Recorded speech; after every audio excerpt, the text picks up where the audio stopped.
Friday in Tokyo right now, where the Olympics will begin, um, which can only mean one thing. It's time for yet another episode of The Art. Uh, and as I always mention, in addition to broadcasting live on our Zoom channel, we're being simulcast on Facebook Live and Twitter, on YouTube, and elsewhere.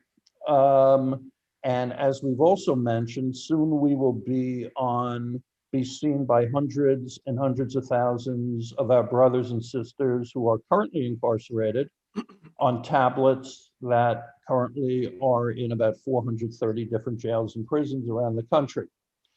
The Yard is a production of Commissary Club, which is the first social network for the 70 million Americans with criminal records, along with their friends and family. And this is a mobile app that's available on both iOS and Android. And I urge you, please, we have not yet officially launched it, but if you're the type who likes to see movies before your friends, and if you're a foodie who likes to go to the restaurant before other people have heard about it, please download our app, which of course is free. Please tell us what you think about it. Please, whatever you think about it, give it 5 stars and write something nice about it. My name is Richard Bronson, of course. I am the founder and CEO of Commissary Club, as well as 70 Million Jobs, which is the national employment platform for folks with records. I am joined, as I generally am, with a couple of great friends and teammates.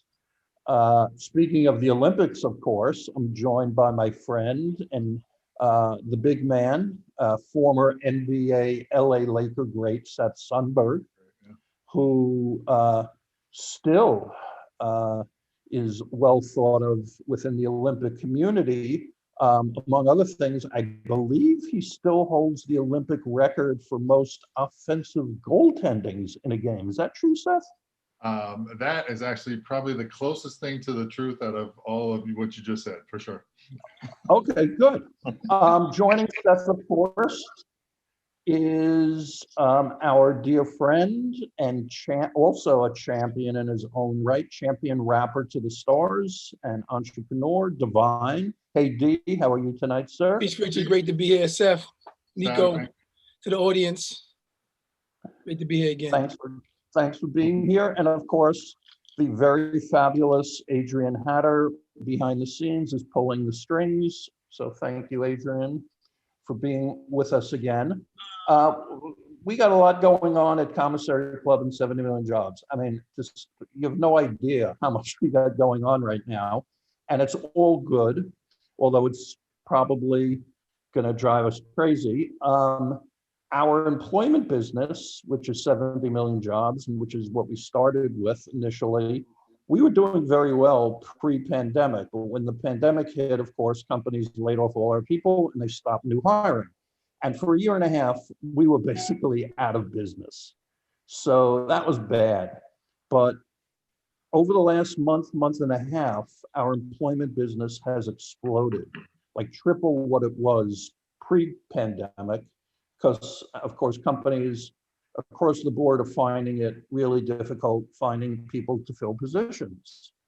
And, out of, probably mostly desperation, they have come to us because we are the only national employment platform for this population. And we have millions of folks in our community, and we're getting a lot of people, a lot of good jobs right now.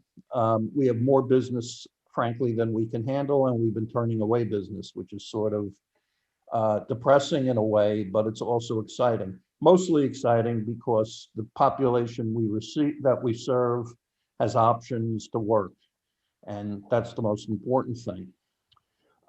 We are launching officially our mobile app, Commissary Club, as I mentioned. We're doing that in partnership with Meek Mill, who's a well-known hip hop artist who's very involved with criminal justice, and his record label, Rock Nation. And we have all kinds of cool stuff that's going on with that. And the fact that our platform will soon be in prisons is very, very exciting for us so that we can connect with and work with men and women, not wait until they're already released, but that they can get a jump on the game so that their chances of having a successful reentry are optimized. So it's all really great stuff. Back to the yard. What we try to do is try to share the experience of what it's like to be in prison, at least a portion of it, the time that folks get out onto the yard. The yard is that one place, it's a reprieve, it's an hour or 2 hours of sunshine maybe and fresh air where, you know, you can kind of put the prison behind you and all its brutality and ugliness and hang out with your friends and laugh and fool around and make believe you're a human being. That normally we confine the conversation, as you know, to that in-prison experience, but you know, we have a guest on tonight that I'll introduce in a minute. He's a great writer. He is a well-known author, and he writes about the drug world, which at one point was near and dear to my heart, I have to admit. And as a result, you know, we're all very, very interested to hear what he has to say about his work, because he's done some amazing things since he's gotten out of prison. Of course, if you have questions or comments, utilize the chat button at the bottom of the screen. And if you have something really compelling that you'd like to share, let Adrian know. And from time to time, we can bring somebody into the conversation. Lastly, I always try to paint the picture of how truly easy it is for even a good person to get caught up in the criminal justice system, how tenuous our freedoms are. You know, when I was in prison, I was struck by the fact that pretty much everybody there were just very normal people who maybe just made one bad mistake and their life just took on this very strange, weird arc, you know, and that they sucked in their family, their friends, and, you know, had all kinds of repercussions. As it relates to arrests, I just read a figure today. Every 23 seconds in the United States, someone is arrested for drug possession. Every 23 seconds. Many of them are for cannabis, for pot. Cannabis has already been decriminalized in many states in this country, and many more are coming. I used to live in California where you could walk into a store, it was like walking into Neiman Marcus, except they weren't selling, you know, Armani, they were selling, you know, pot. And yet in other states, people are routinely arrested for pot. And we've had guests on the yard who had life sentences for pot, you know, and did serious, serious time behind that. But it's not just pot. Oregon decriminalized drug possession of any kind a few years ago, and Oregon doesn't seem to be any the worse for it. It seems like it's not so much what you get arrested for, but rather when you get arrested. Because today it may be illegal, but tomorrow or next month or next year, it may be decriminalized. It's almost like it's fashion, you know, like, and fashions change all the time. One season you wear long skirts, and the next season you wouldn't be caught dead in that look. The same thing is true, you know, with drugs. There was a war on drugs, and that was the fashion statement then. Drugs are evil, and so are the people who use them and sell them. Today, cannabis, you know, has infinite healthful benefits, I understand. It's also a great source for tax revenue for states. And very respectable people, academics, business people, they microdose on LSD every day for better performance. The club drug ketamine, Special K, now that's an FDA approved drug for treating depression. You know, it makes me wonder, what will they be taking on the runways in Paris next season? But this isn't just an American problem. Take our guest for tonight's The Yard, for example. His name is Nico Vorovyev. I'm pretty sure the only part of that name I got right was Nico. Nico was born in Leningrad in Russia, and he was a drug dealer in the UK. He was arrested and he was given a 3-year sentence, I believe, did 2.5 years in prison in the UK. But like many people were sent to prison, he discovered his calling in life, I guess, while he was there. And he went on to write a seminal book about the international drug trade. The book is called Dope World, and it's been called The Definitive and Global Exploration into the War on Drugs and the Effect It's Having on Humanity. So that's a lot to say about a book. He calls himself a geek rather than a gangster. But this guy knows everything there is to know about the business of drugs all over the world. And I'm sure he's got a lot that he can share with us. Nico, thanks so much for joining us. Nico. Thank you, Nico. Hey, thanks, guys. Thanks for having me. First off, just wanna apologize for my weird accent. So, born in Russia, I learned English in the States from Batman and Teenage Mutant Ninja Turtles, and then I spent most of my life here in the UK. So I'm kind of all over the place. No one really knows. It's just, generic Bond villain accent. Well, we all understand you perfectly. Nico is, in fact, right now in the UK, in London, I believe, where it's something like 1:15 a.m. So thank you for staying up late with us, Nico. We really appreciate it. Just to get things. Sorry? I'm a night owl. I don't go to bed till late. So, you guys are just in my prime movie watching time. Okay, Well, you're a better man than me. I'd be passed out by now. I'm too old for this shit. We hope you'll find us at least equally entertaining. So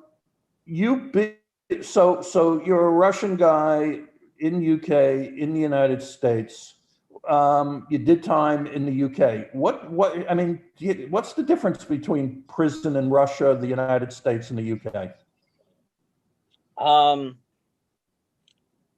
Like the main thing, like obviously I haven't been to prison in the States, but I've got a lot of friends who have. Like, for example, Seth Ferranti. I think he might have been on this show a couple of times. He's the one who put me through to Adrian anyway. And I think it's definitely a lot cozier over here. First of all, everyone gets a TV in their cell. You get this weird little welcome pack with some coffee, because tea, not some coffee, some tea, sorry, because tea is a human right in the UK. We have to have tea. I guess I haven't been to French prisons, but they must give them free baguettes or something. I think every country has got to have its own little thing. Probably worth committing a crime. What would they give us then? Sorry? What's the archetypical American, must-have if you're in prison? A bar of soap and a roll of toilet paper. That's it. Yeah, toilet paper and soap. That's it.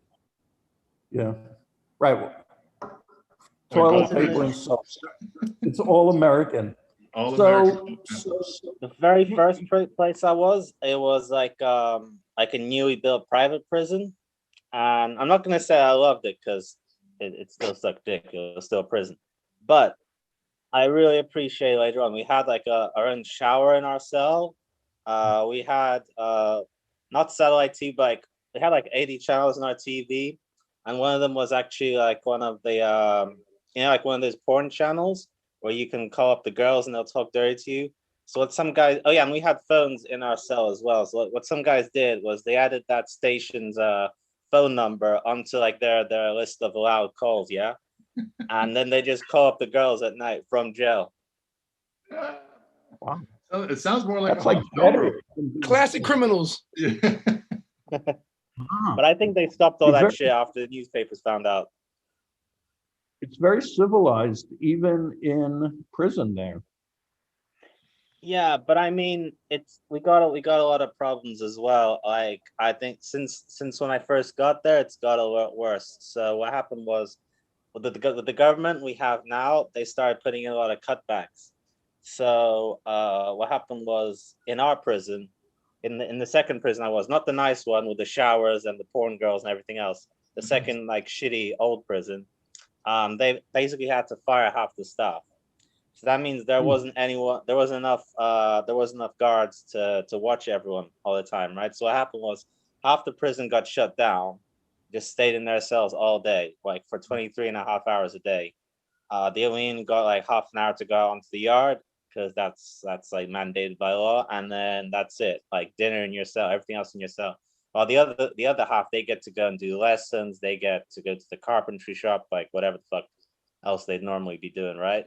Hmm. So, like, I later learned that, like, I thought at first, I thought, I was just being a little bitch about it because it's my first time in prison. I'm like this middle class kid. I don't know what's going on, but it actually was bad because I later learned that the suicides across the whole UK in that year where the cutbacks happened, I think they almost doubled. So Yes. there's some serious shit going on because, like, when you're in the cell, and I think the worst thing about prison is just like when you're in your cell and you're just alone with your thoughts. Like if you're a bit like sad or stressed out on the outside, you can just like call your buddies or go for a walk. I don't know, go bowling, whatever the fuck you want to do. You can't do that in your cell. In your cell, like you're stuck with what you're thinking about unless you got that self discipline. But I think that comes with time, and that's not what I had. Yeah. Do you know the United States is the only country in the world that puts juveniles into solitary confinement? They don't Oh, do it in really? North Korea or China or Russia or Afghanistan or any of these other lovely places, but we do it here.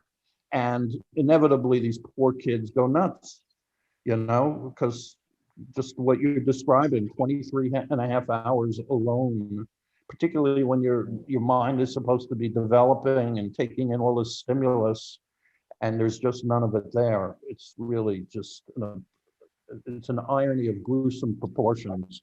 So you came from a I middle just class. realized another big difference. We don't have conjugal visits.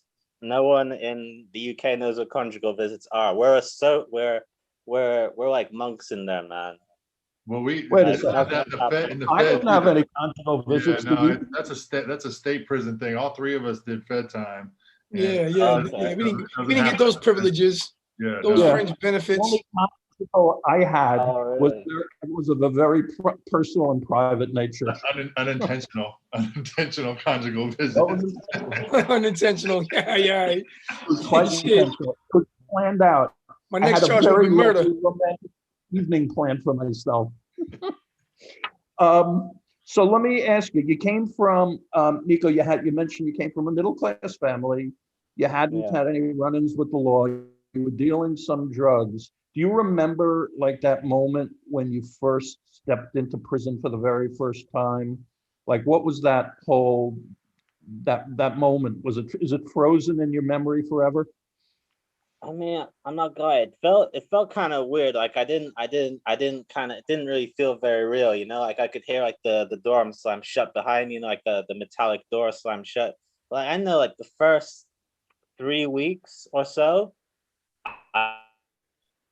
oh, this is just this new thing that's happening. It's like this new experience. Like it didn't really click. And then about 3 weeks later, that's when it's like, oh, okay, I'm actually not getting out of here for a while. And that's when I started getting kind of depressed. But the first 3 weeks were in that nice prison with the porn TVs and the showers and everything. So I don't know if that helped or not. Probably Amazing my what hopes up too qualifies. much. How could you get depressed? You get depressed when you get your phone bill. Yeah, who would have thought? Your cable bill was so high. How's money work in the States? Do you just have like this sort of commissary account and then everything comes out of there, like phone bills and everything? Yeah, there's That- two. Yeah, we have like a card. We have a card. Right. Mm. And either you fund it or your loved ones fund it, and it goes up to like in the Fed, I think it was $300 was the most that you could have. And once a week you go to the commissary and you fill out a form of all the different stuff you want, and I still have that bag. They give you this mesh nylon bag so they can see what I don't know what they want to see, the tuna fish, The laundry there or bag. something. The laundry bag, exactly. That's what you use. And in the United States, cans of mackerel are very, very popular as like the unit of barter currency. Get that So, you know, protein. yeah, exactly. Did they have mackerel in where you were?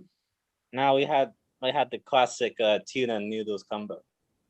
Yeah. we did, you know. What did they What'd use you use that for money? What'd you use to trade for money? Bro, I was just remembering as you guys are telling about commissary. There was this one time this guy, there was a fight and this guy got his 2 front teeth knocked out.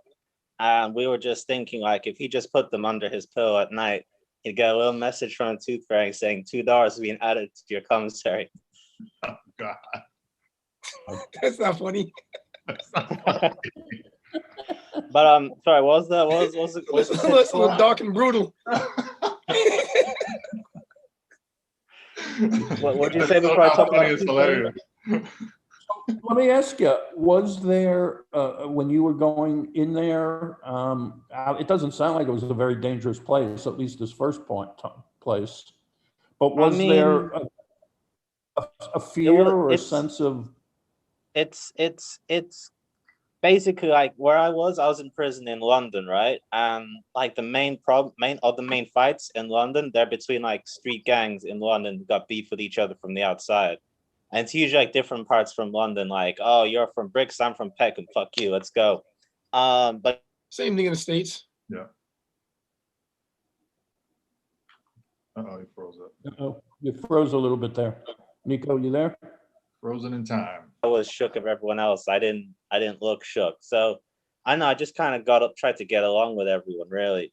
But it definitely does happen. And yeah, I saw fights break out like every week almost. I remember there's in London, one of the big beefs in London that's been going on for almost 20 years now.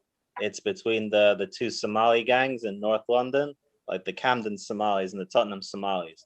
And then there's this one like Somali guy who came in and he wasn't affiliated in any gangs at all. He didn't know anything about this shit. He just like lost his job, then he held up a gas station or something. And so he was at the mosque, and like one of the Somali guys said, "Oh yeah, where are you from?" I'm from Camden.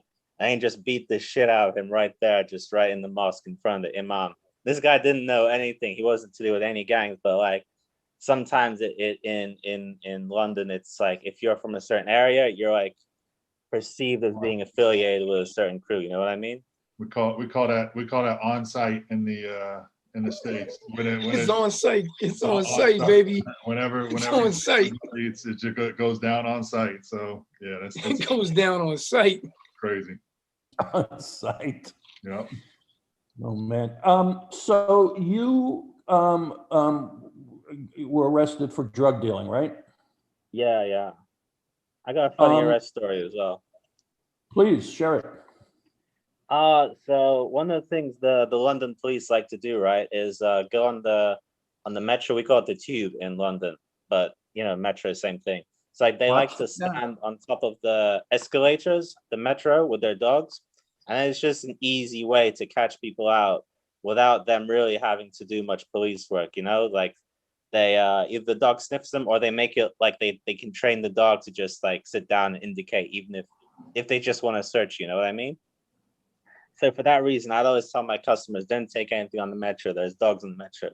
And then one day, I was just kind of in a hurry, and I just put a couple of wraps of MDMA in my back pocket, and also like I also sold some weed to these Greek guys earlier that day, so I might have had a bit of a whiff of ganja on me, and yeah, I thought, what are the odds that on this day, at this metro station, there's gonna be dogs? Fuck it, let's go. And I was wrong.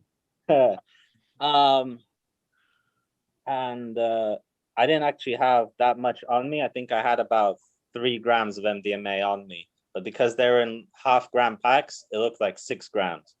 So that gave them. I couldn't just say, "Oh, this is just for me" anymore. That like this obviously wasn't just for me. And then they used that to they took me to the station and they used that to get a search warrant on my apartment. And then my housemate, my housemate, he'd ordered a pizza half an hour before the cops came. So the pizza man and the cops arrived at the same time. There was just a very confused pizza man going up the block of stairs, seeing all these cops taking away massive bags of evidence, you know, like cash and dope and all that shit. Damn. Yeah, that's Did it. they And think that's he a was like making a stupid delivery move of on my drugs? part. Sorry? Did they think the pizza guy was also making a delivery of drugs? Was he They like, were being sarcastic about it. Like, oh, you ordered some lunch, did you? Huh? Shut up, Oh, cop. God. It's some lunch. Fucking Yeah. coppers. And your clientele was just, you know, middle class people, kids, who were Yeah, you it's selling to? mostly students because I was at Kids. university then, so I just go to a lot of house parties, you know, like join, stand outside, and like everyone sort of gravitated to me slowly but surely. And then I'd be like, oh yeah, give me a shout. Here's my card. Card, huh? So- That was my sort of MO.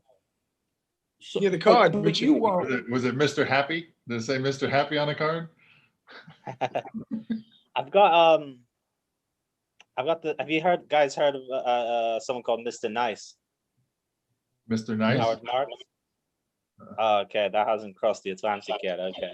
I just have the same What is- agent as Mr. Nice. He was it's Oh. like a famous Welsh hash smuggler in the 70s, like back when it was like mostly a hippie business. And he wrote a book, it became a film, but yeah, I've got the same agent as him. Oh, cool. Gotcha.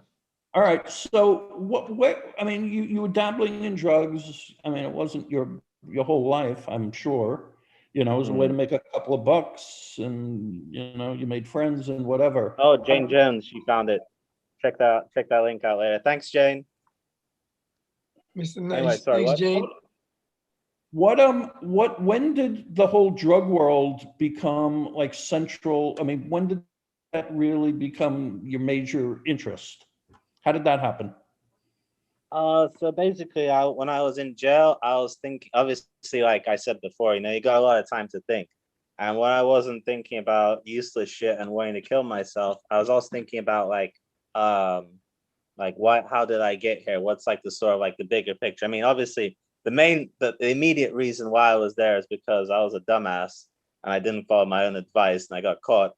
But like I was thinking more about the kind of the secondary thing because like I think you got it twisted, man. I think the first thing is selling the drugs, and then I think the second thing is being a dumbass and getting caught. True that. All right, it's like the third stage along. I was thinking about the third stage along. I read a lot of books in the library. One of the few good things about that shitty second prison was they had a decent library, and they had a book there called El Narco, which is about the Mexican drug war. But that's what really kind of got me thinking because the kind of people that I'd usually sell to, and it was mostly like stuff like ecstasy and weed, you know. So like I didn't really see the kind of the worst side of it. Like I wasn't really dealing to anyone like addicts or anything like that. So it didn't really. Obviously, I learned more about that other side of it later on when I got out and started doing my research. But at the time, it didn't feel like I was really doing anything that bad. So I was thinking like, why? I was basically thought of myself kind of as like a bartender, you know. So I was thinking like, and also like I was studying history. So like, obviously there's a time in America and still is in some countries around the world where basically alcohol was an illegal drug, right? Yeah. And it's still the same in some other countries like India and Iran and stuff like that. So I was thinking like, why do we make that distinction that this, which obviously like we know alcohol can lead to some very bad, we know cocaine can lead to some very bad things. We also know alcohol can lead to some very bad things. So like, why is this one okay and this one is not, when they're both clearly like dangerous things that you shouldn't fuck around with too much? And yeah, that's what really set me off. That's what started off my journey. That was the spark to change him. Yeah, I just kind of figured, you know, I might as well make the most out of a shitty situation, try to turn my negative into a positive. And you know, because like I said, you know, I was a bit of a nerd. I was a student at university, so obviously I had this like thirst for knowledge as well. Well, what was the negative you were gonna make into a positive? What specifically did Just you have being in in prison, mind? that's the whole negative. Pretty negative, yeah. I mean, No, the you know, negative I besides- get. What Yeah. were you gonna do positive? Just improve myself and acquire knowledge, and then see if I can use that knowledge to help others, help myself and help others. And at the same time, I was writing a lot of letters to my friends on the outside. And like I said, like most of my friends, they're not from like from where crime and going to prison is like a normal thing. So like they're all very interested in knowing what is it like being in prison, because it's just such an alien idea to them. Right. And that's what kind of that all came together, sort of like my curiosity about my situation, and also like my writing, and that's what eventually led me to write a book. So tell us about the book. You know, what was the goal in writing it, and the path that I guess you're still on, you know, like really investigating globally, you know, the drug world, and from a socio-political, economic sort of perspective, right? Yeah. So I was doing a bit of writing and blogging, but it's mostly like small stuff that nobody really read. I know it just kind of started coming together in my spare time, because I started saving up some money, started going traveling. The first like big trip I had was 2016. I went backpacking around South America. I was in Brazil, Cuba, Colombia, Peru, and some other places. In Colombia, I went to Pablo Escobar's old ranch, Hacienda Nápoles, which is a fucking weird ass place. It's a children's theme park now. Oh, of It's like course. this old, Jesus Christ. like the biggest like mafia boss in the world. Like his old house is a theme park, and it's full of like these weird ass like dinosaur sculptures. And you think that's something they put in for the kids, but apparently not. Apparently that's something Pablo put in like a weird like coke induced fit. You know, he's like, I'm gonna make my house into Jurassic Park. And I know it's just seeing weird shit like that, and realizing that there's a whole world out there. Yeah. What would surprise people most about what you learned about the global drug trade? What you know, assumptions do we have that you could, you know, disavow us from holding? What do we know that's wrong? I think the main thing that I learned was that it's not really based on any medical criteria, like which drugs are legal, which drugs are illegal. Because like I said, like cocaine and alcohol can both fuck you up, right? But for some reason we made this arbitrary distinction, and it's the same around the world. They just have slightly different reasons for it. So in America, for example, like that distinction was originally made because of racism. Like in the early 20th century, they really didn't like Chinese people or black people or Mexicans. So they associated Chinese people with opium, Mexicans with marijuana. In fact, that's why you guys call it marijuana. We call it cannabis here in the UK. But you guys call it marijuana because, you know, marijuana, Tijuana sounds a bit more suspect. Sounds a bit south of the border. And black people were associated with cocaine, like they were, like New York Times was spreading rumors that it made them, like it made.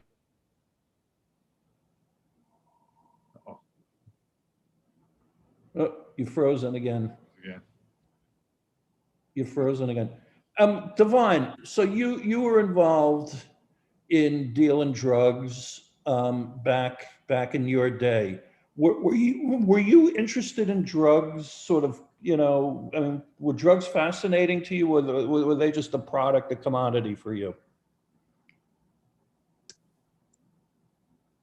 Divine? Do you mute? You're mute, Divine. You're muted? Uh-oh, we lost. There you go. Divine, you're muted? All right. it's gonna be me and Seth, I guess. I don't do drugs. Hey, Richard, I do have a question for you though. So, and Nico's there. We'll get it. Adrian, can you get Nico back in the main room?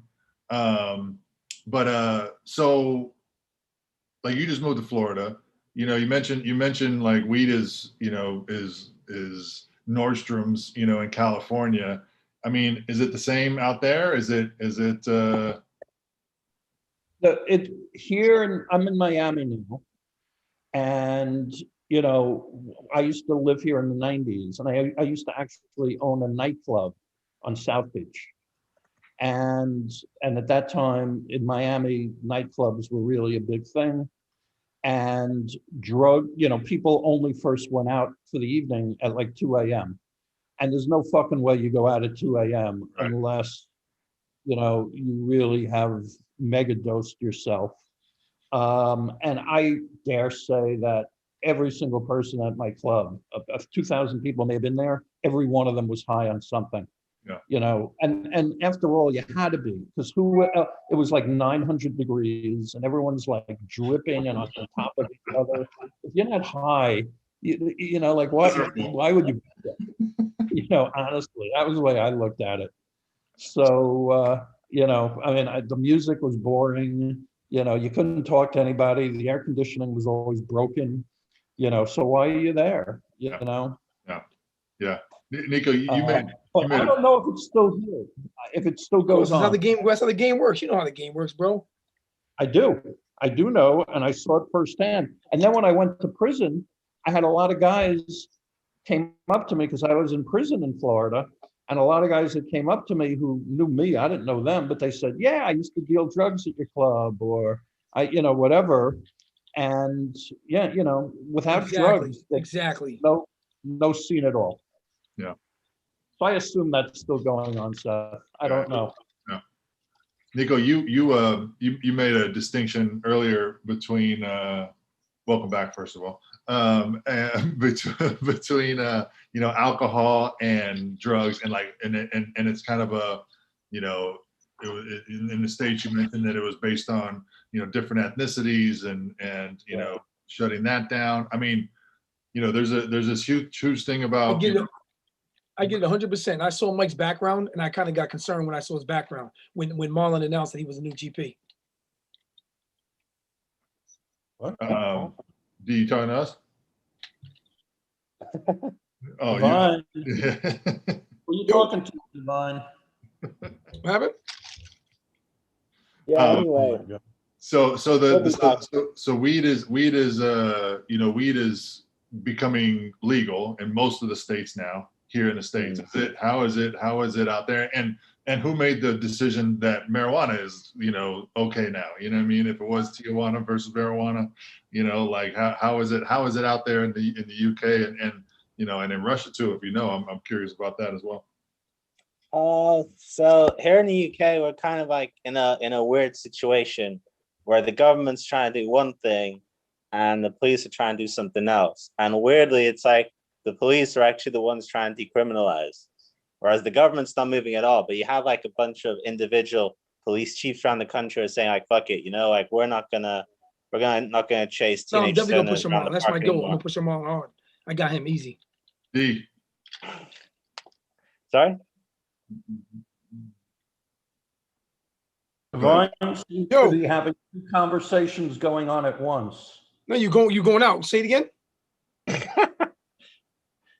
Yeah, anyway, so that's what's happening there. In Russia, man, it's a lot worse because in Russia you can't even talk about like the pros and cons of weed openly, because there's like this law ages ago called like you might have heard about in the news, called like the gay propaganda law, which basically means you can't say nice things about gay people in public. Like being gay isn't illegal, but you can't be like pushing for gay marriage in the news or some shit like that, right? So you have the same thing. They have another thing now called narco propaganda, which is basically like you can't really talk about drugs in any way except drugs are bad. But one thing that's quite interesting about what's happening in Russia is no one buys like face to face from a dealer anymore. it all goes over the dark web.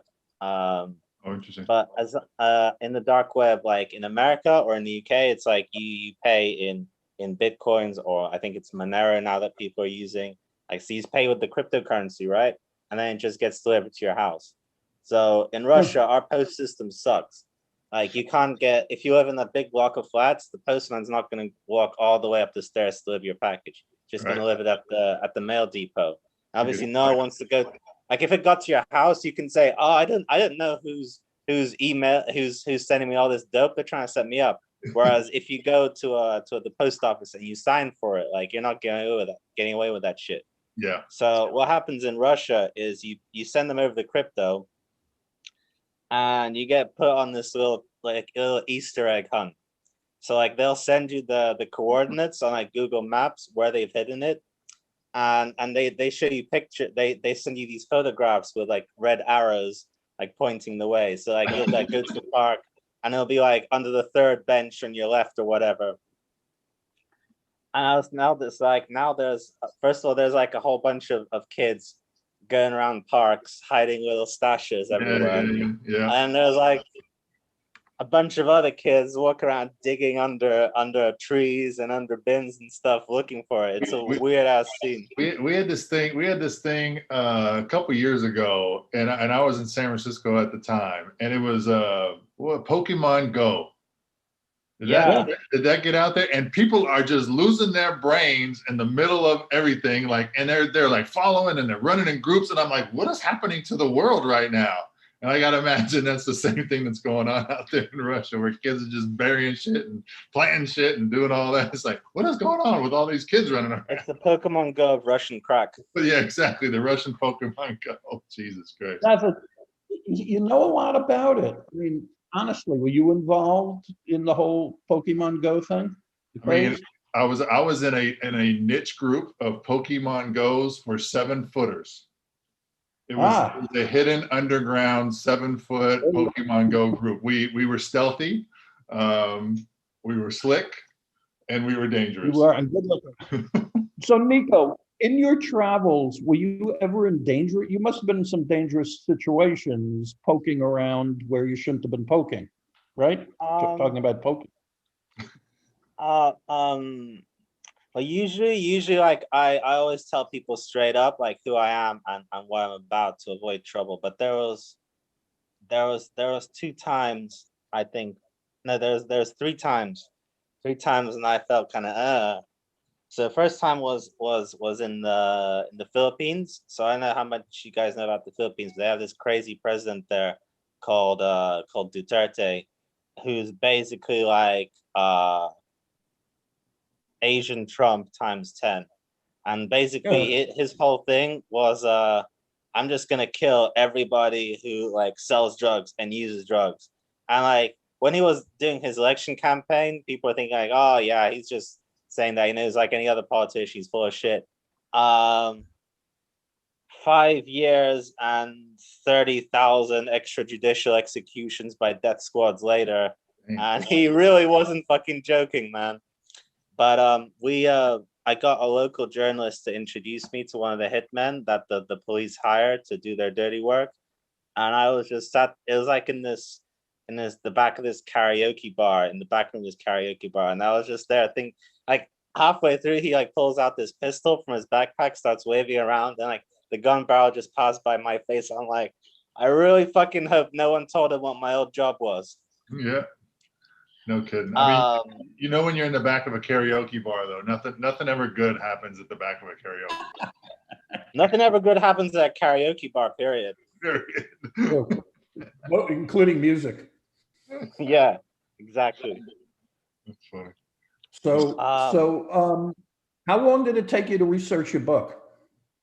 About 2.5 years, something like that. But now I get annoyed when I read it now, because now I look back, I keep thinking of little things I could have done better. You know what I mean? I think it's the same if you're like making music or you're painting, or like you always think like, I can do something else. But I don't know, Divine, you want to weigh in on this? Oh, Divine's muted. All right, Divine can't weigh in on this. But yeah, like, but I guess that just gives me more idea for more ideas for another book, you know. So you gotta Are you working make on the a new list of it. book? Sorry, Are you working on a new book? I'm working on 2 new books. Yeah. So Can you tell one of us them's about gonna be them? called How to Break Out of Jail. And I figure even even if it sucks and I fuck the book up and I put no effort in, people buy it just for the title. I think I nailed the title. But it's basically gonna be stories of different jailbreaks around the world, like El Chapo and that French guy who keeps flying out on his helicopter and stories Right. like that. So that's one book. What's the other? The other one's called Bristol Man. It's more local. It's about the sort of like the kind of like the drugs and crime scene in my hometown here in the UK.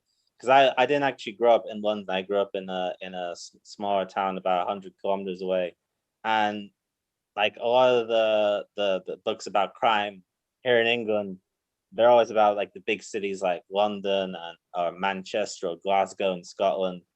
And I just wanted to do something else, you know, small town crime. What's the difference between small town crime and big town crime? Is there a primary thing that's Well, like, first oh of yeah, all, we were we're just the city that's mostly known for, you know that movie Chicken Run. No. oh Banksy or Massive Attack. So No. we're mostly known for that.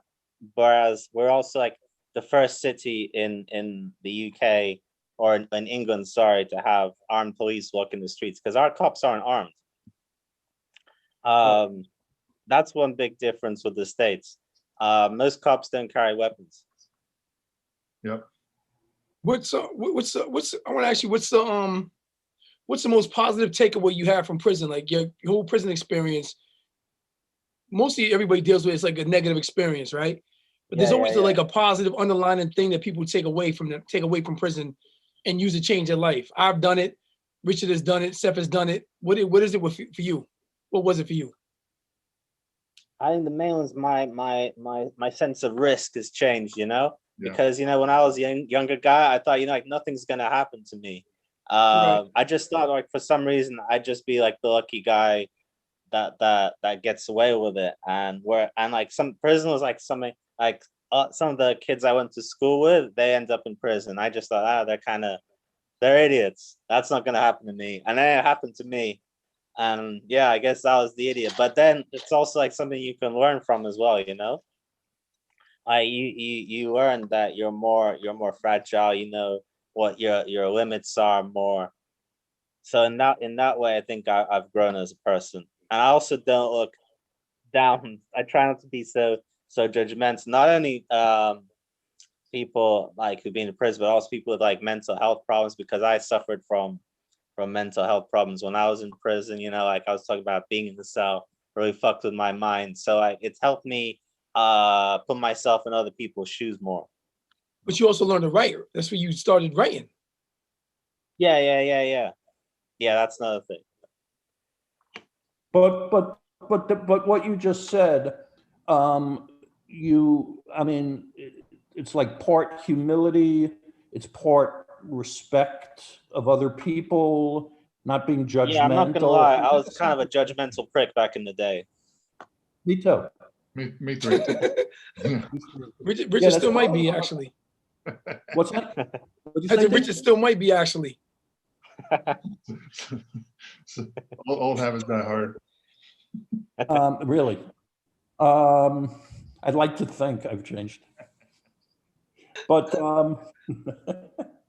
it's funny. What would you tell? Do you come without telling any secrets, of course? But do you come in contact with guys either who used to run with when you were dealing drugs, or new people who are doing that? Do you have advice to them? Do you try to Like, deter don't them? do it. Prison What? sucks. Don't do it. Prison Yeah. sucks. Don't do it. What do you tell them? I don't know. I mean, like most of the like most of the guys who I work with, like I have my own like little ring in at the university at the college, right? So I was kind of like the middle guy. Like I'd have there was like some guys that I got wholesale from, and then like I did some stuff myself. Then I had like some guys who did like some runs when I was too lazy or whatever. So I'd give them like 2 or 3 ounces. I'd be like, all right, fuck it, you take care of it this weekend. Um, but one thing I noticed is most of those guys who were in like my immediate circle, not so much some of the guys who are on the periphery, but like the guys who I'm most in touch with, right? They've actually managed to, most of them have like pretty good jobs now. So they've kind of managed to quit on their own accord. They managed to get out just in time. Maybe I need to tell the main thing because they see what happened to me anyway. Yeah. So it didn't have to be said. Example. Yeah, you're the best example. So in a way, I kind of set an example inadvertently to all my buddies. The sacrificial lamb. Yeah. But there was a couple guys. I think one guy, he only just got out. He got caught with some crack, some ecstasy, and a shotgun. So yeah, he's back in. No, he just got out, I think. But he's doing well as well, He's the only black guy I've met who speaks Russian, weirdly, because he studied in Ukraine because he was a medical student. The first time I met him, he was like speaking to me in fluent Russian. I was just weirded out totally. Is he? So he just got out. So this brings up a question, again about kind of the differences between the states and overseas legal situations. So how does like here? Most people when they get out, they're on probation, whether it's state or whether it's federal, and it can be anywhere from 1 year. Most of it's 3 years. I mean, people have been on lifetime probation, after they've been released. So I mean, there's yeah, no, it definitely sucks. Is that the same system? I mean, there's a whole issue with prison, but there's also like this sub issue of probation, and I know a lot of reform is happening here. To kind of make that more common sense, I guess, probation than anything. Is how does it work out there? I don't know if you guys have that over in the States, but because I got out, I had quite a short sentence, right? Well, I think like less than 5 years, you're allowed to do this. And I got out a little earlier on top of that, just for good behavior and stuff. I didn't start any fights. There was one time where I almost got a bit of extra time. That was from the hooch scandal. I don't know what you call like the alcohol. What you call prison alcohol? It's called hooch. For sure. Yeah, that's the same everywhere. The Hoochgate scandal. I was basically accused of being the ringleader. These guys, they were making so it's like a prison tradition every year, just before Christmas, they start brewing this shit out of sugar and fruit and bread and like whatever we can find. I wasn't the one brewing it, but my cell was supposed to be like the bar. That's where they were handing it out to everyone. And I went to the gym, so I had an alibi. But then they fucking did it in this stupid way. They all piled into my cell at once instead of coming in one by one. So obviously on the guards, they're watching the cameras. They can see something's going on. They can see like, I don't know, there's either a fight or an orgy or some shit is happening in my cell. Yeah. And then I got fucked because I got in solitary for a few days after that. But then eventually they couldn't prove anything because I was at the gym, so I could say I had nothing to do with it. Like there was like 33 of us all together on the Hoochgate case. Wow. I think only 2 guys actually got busted because one of them got drunk and started telling the guards to go fuck themselves. And the other guy, they actually found all the empty bottles and bits of bread and shit in his cell. Jesus. But the rest of them, just because they went in the cell, they couldn't prove that they were drinking. Like they could have come into the cell to tell everyone else anything, to stop right? drinking. Exactly. They know. Right. Yeah. So we all got away with it, apart from those 2 Good guys. job. But Good job. Yeah, good job. Nico, Jane, who is a friend of ours and joins us pretty much every week, she asks a question. Was there any particular factor that accounts for your relatively short sentence? Are drug laws much more lax in the UK, for example? I think it helped that I managed to sell most of my stash before they went over to my apartment. So I didn't have like what I'd normally have.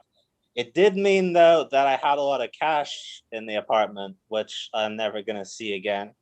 I know what was interesting. I didn't put this in the book for legal reasons, because then it'd be like I don't want any more trouble than I was in already.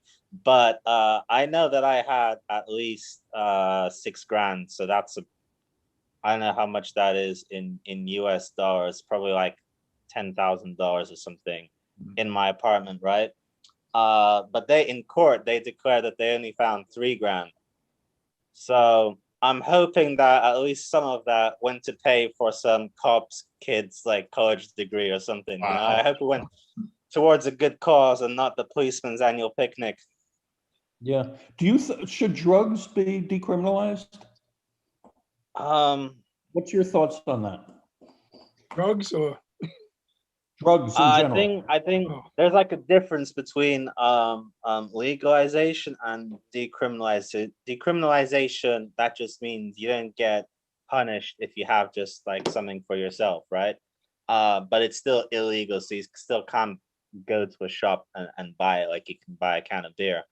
So I think all drugs should be decriminalized. When it comes to legalizing, you're on some tricky territory because like I don't know how you would like there's a good system in some European countries for heroin where they give heroin on prescription, and it's worked out quite well because like there's been no overdoses, like the people getting it on prescription have to steal anymore because they're getting it for free.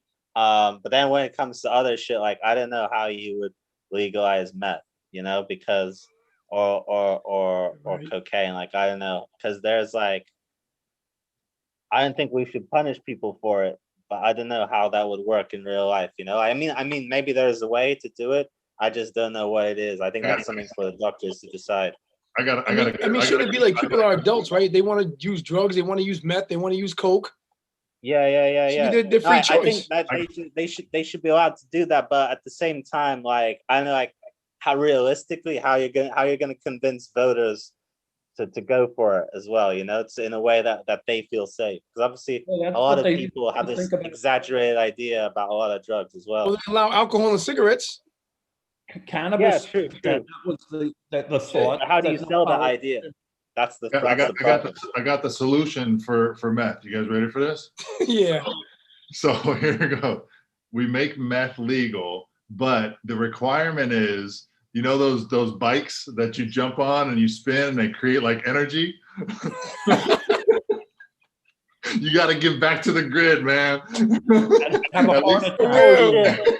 Can we Yo, solve climate they change? send them at to the your same house for time? free. It's like a state program. They send the bikes to your house for free. Exactly. You get back to the Right, grid. do all the meth you Global want, warming. but put your time on the bike. Right, Yeah. Greta Thunberg's gonna love that. It's all about global warming, Seth. Exactly. Yo, Sustainability. for real. You were never into drugs, Seth, right? You were just too much of an athlete. No, I drank a lot, and so that was my. I mean, my family drank, and that was just kind of normal. And then, you know, when I partied hard, but it was like, you know, I'm Swedish, so it was like we can grog it up with the best of them. So that was my vice for sure, but not drugs for my life. Not drugs. No. I just saw someone commented Nobel Prize worthy. The bike, Yeah. the bike idea. Yes, Seth, catching on. Yeah, I got Al the Gore. passport. Yeah, Al Gore. Yeah, me and Al gonna. Stop with it. But Seth, going back to as a professional athlete, you've told me that there were plenty of guys that you played with at a very high level, and somehow or another, they were able to take a lot of just party their brains out and still play. I don't know how they functioned after the night and even the day before and the day of, and I mean, it was nuts. Like one of the things that was interesting that I saw in Europe that I hadn't seen in the States was like at halftime, like, guys are smoking, the guys would crack a beer at halftime. God damn. Like, yeah, I was like, what at halftime, like of a game? Like, I'm like, what is happening here? Like, Right. there's That's wild. 10,000 people out there. We're just chilling, having a beer. What the fuck? We got a Well, game. There was Yeah, that that's something I story have to a couple do. weeks ago.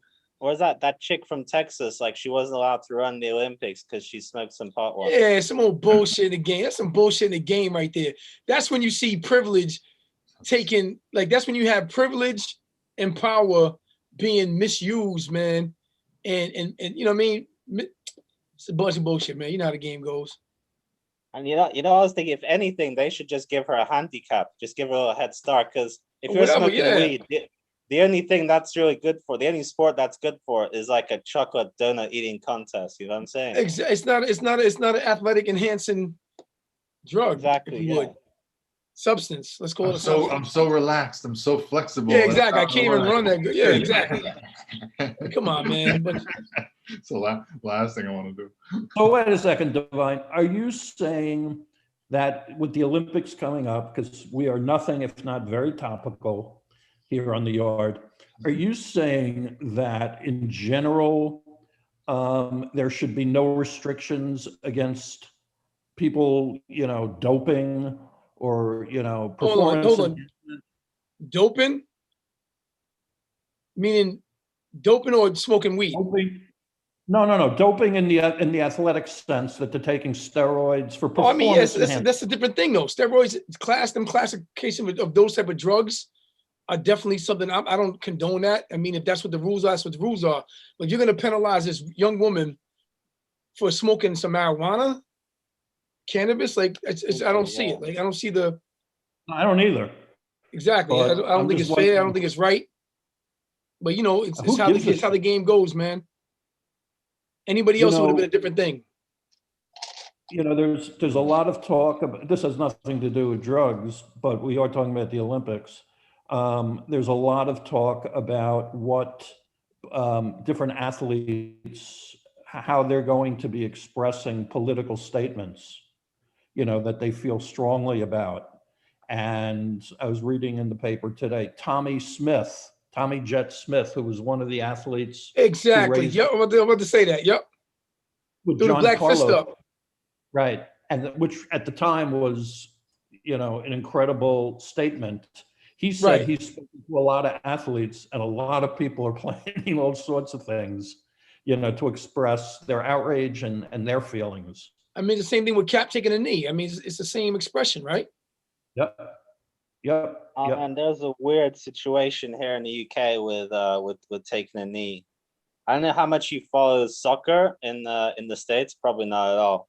But there was the Euros, like the European Soccer Championships, and at the start of them, like the whole UK team decided that they take a knee in solidarity, right? And then obviously like you know what English like soccer fans are like, like English soccer hooligans, they're like booing that shit, and they weren't supporting their own team just because they were taking a knee. But then it was like then England almost won. We only got beat by Italy, so we got to the finals, and everyone was suddenly saying, like maybe if they started taking the knee earlier, would have won faster. But then then we lost to Italy, and then like all this racial abuse just started all over again, So it's just because people only supported it when they thought they were winning, or when they thought it was convenient for them. Yeah. Getting back to drugs, particularly in the UK. Have you said that Because- statement ever in your life before, Richard? I bet that's not the first time you've said that statement. I just like to put that on record. So getting back to drugs. Well, I'm the adult in the room here. So I lived in London for about 4 or 5 months, and I could not in London at least, where there's this whole pub culture where everybody goes out, you're with old people and young people, whatever, that you're allowed to drink outside the pub, Where in the United States, you're not allowed to do that. You can't leave the establishment. But That's in the Vegas. UK, in London, you can just hang out outside with your pint of whatever. And when I was there was this huge scandal going on because it was the women who were getting drunk, like obliterated every night. And on the tube, there were just every night, there were all these fights of women just going crazy and throwing bottles at each other and shit like that. A sort of an abusive, a self-abusive kind of culture there. Do people in the UK, like, do they overdo it with drugs and drinking? Is that fair? I think we're probably the most hard. Yeah, I even looked at the stats. We're probably the most hard partying nation in Europe. If you're going by drinking rates and drug use, I think the only country that's ahead of us is Spain. Then you have to think that a lot of those numbers from Spain, they're just English guys on holiday, right? So we're just bulking up Spain's statistics. Barcelona. We're fucking fiends over here, man. I couldn't believe that these young girls, they came from work, they were nicely dressed, and they would get hammered and then get in fist fights outside the pub, like every night. It was crazy. It was your type of, crowd, Seth. That's me. Yeah, let's do it. Let's do it. Let's throw it down. It's sloppy. Do you still have any friends still in prison, Nico? Yeah, I mean, not right now that I can think of, but there's like a couple of guys who go on and off. I remember there's this one guy, this Colombian guy. So when I met him, he was in for fighting, and then like, a couple of years later, when I had like a more respectable journalism career, he wrote me an email saying if I could be his like character reference for the judge, because he was about to get sent down for money laundering and fraud, and he needed, because like one thing you can do to reduce your sentence here in the UK is if you have someone of character vouching for you, then the judge will take that into consideration. I just thought it's fucking funny that he got me to do it, but I don't think they really fucking check those things. So I could have just forged the letter, signed Barack Obama or whatever. They wouldn't look that up. MP or something. Sorry? Like you were an MP, a member of parliament. Yeah. The Right Honorable Nico Robio. Let him go. Let him go. Do that again, D. Let's hear your Let him English. go. Let him go. I say, let him go. I could see you knighting somebody. I know, right?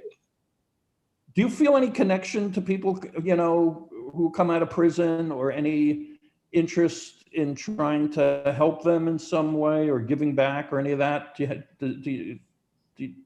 you have any of that in you, Nico? Me, I've worked with some NGOs who are helping, like in Russia.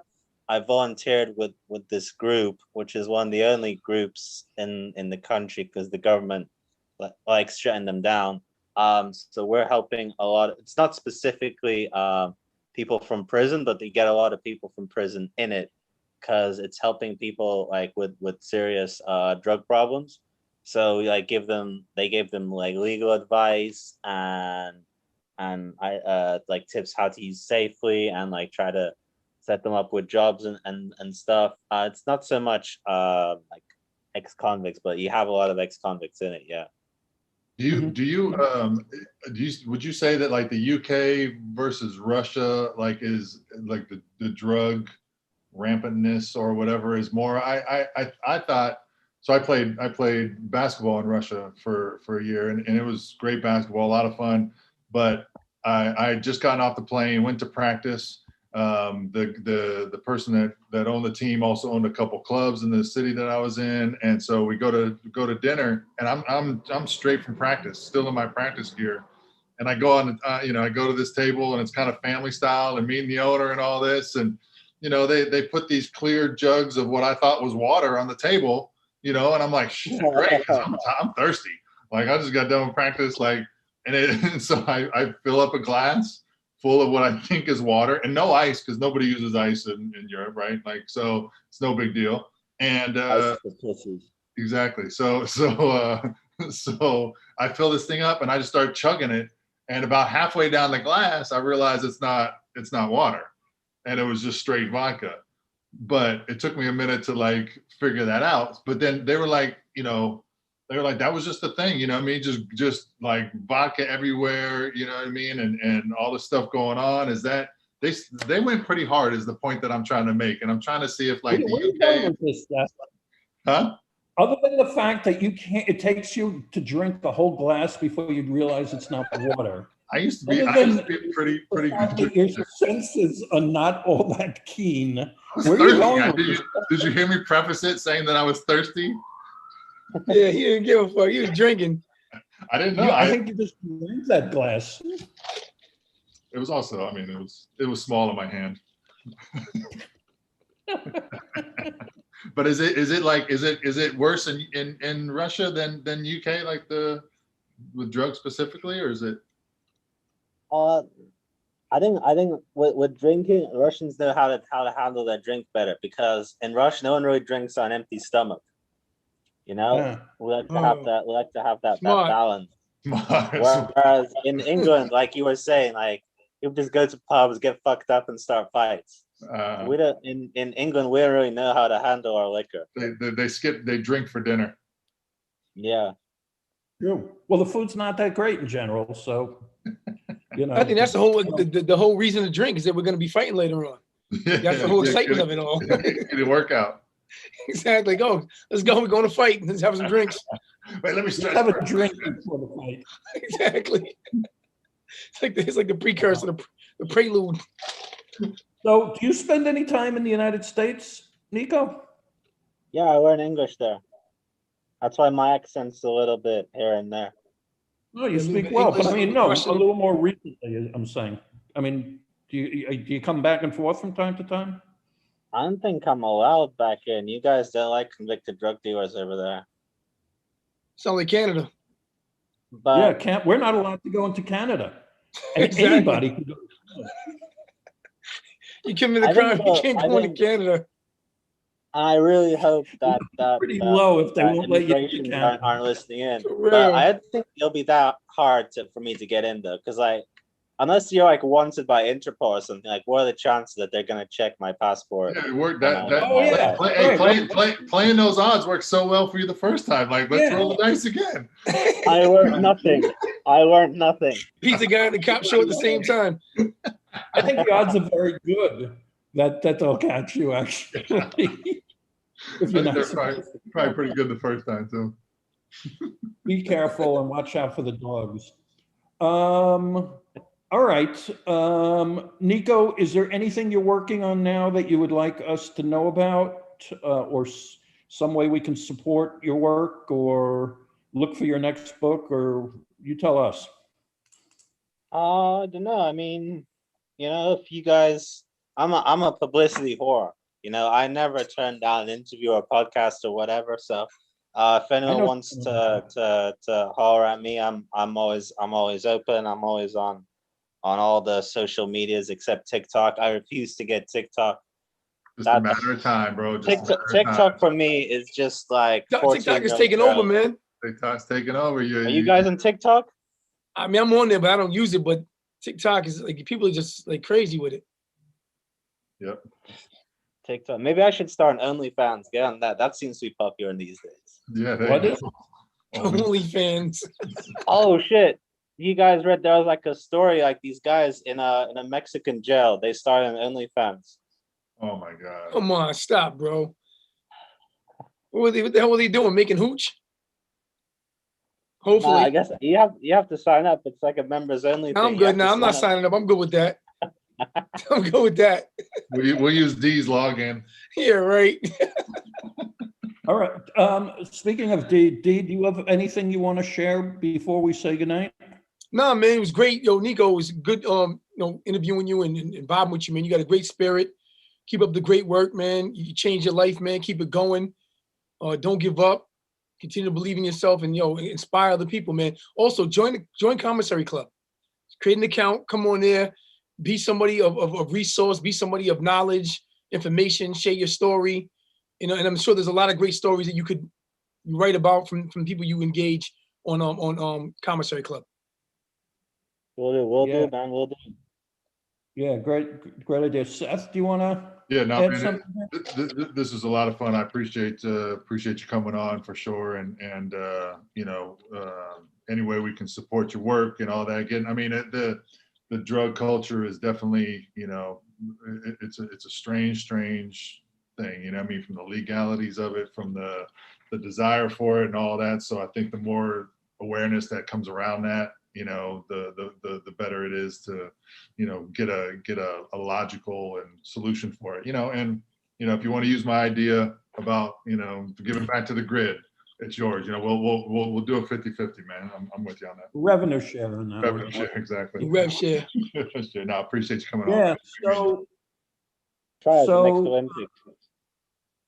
Olympics. there's a number of links that Adrian has posted and that you can follow Nico and his work. He's written some really amazing stuff in Vice, I've read, really interesting things and sort of unsettling, surprising things. So this is a fertile mind operating in a very interesting space. So we very much appreciate you staying up late and putting up with us and joining us, and you're always welcome.